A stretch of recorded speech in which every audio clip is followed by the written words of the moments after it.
A missing fighter jet. You would think that's the top story in US media. Well, think again. It's not even in the top 5. America's politicians are hogging all the attention. It used to be Donald Trump. Now it's this guy, Vivek Ramaswamy. He's 38 years old. He's an Indian American. He's a billionaire and he's running for president. If you think that's interesting, wait till you hear his campaign promises. The latest is about H-1B visas. I'm sure you've heard about them. An H-1B visa is a non-immigrant US visa. Companies use it to hire skilled foreign workers like IT professionals. Now, Vivek Ramaswamy says he will scrap H-1B visas. If elected president, he will abolish them. Instead, he has promised merit-based visas. Now, some background first. The current H-1B visa system is a lottery. The US government finalizes a short list of candidates. Out of these candidates, 85,000 people get the visa. Indians benefit from this program. Last year, the US government shortlisted 440,000 visa applications. 72% of them were Indians. In fact, the H-1B visa is a crucial bilateral issue. India wants to increase the cap to get more people to get the visa. The US has been hesitant to do so, which brings us back to Vivek Ramaswamy. What is he playing at? Don't fall for the whole merit-based solution. The plan here is to cut down visas to retain more jobs for American workers. Donald Trump did the same thing. In 2020, he suspended the visa program. It was an election year, so Trump used H-1B visas to rally his base.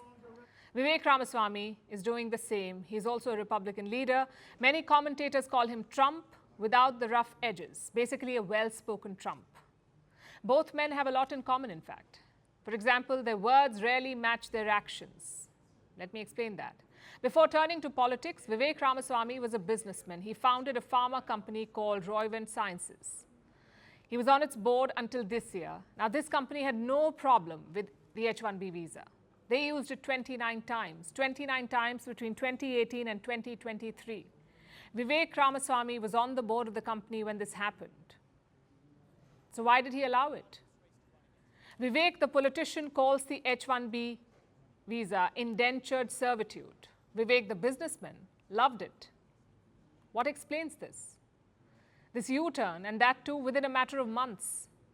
Such inconsistencies are not new for Vivek Ramaswamy. His past and present are not in sync, it seems. Take climate change, for example. He calls it a hoax, a conspiracy theory being peddled against capitalism. Listen to this, and I'm quoting. "I'm the only person on the stage who is not bought and paid for, so I can say this. The climate change agenda is a hoax, and we have to declare independence." Let me repeat some of what he said. He says, he's not bought and paid for, but turns out he is. Ramaswamy founded an asset management firm called Strive. He has invested $50 million in this firm. And what does the firm do? It asks companies to keep drilling for oil. In simple words, it is a fossil fuel lobby. How then is Vivek Ramaswamy not bought and paid for? Only he can answer that. Same with TikTok. Last week, he called it digital fentanyl. Days later, he joined TikTok. You see the trend here. There is always some inconsistency, some half-truth, but looks like the Americans love it. The Republican presidential field has some experienced politicians, yet Vivek Ramaswamy is at number 2, a distant number 2, but it still counts. So what's his strategy here? From the looks of it, make big bang statements. Listen to some of his campaign statements. Very interesting. Listen carefully. Fire 75% of federal government workers. Shut down the FBI. The police lied about 9/11. That's what he said. The US should stop backing Ukraine.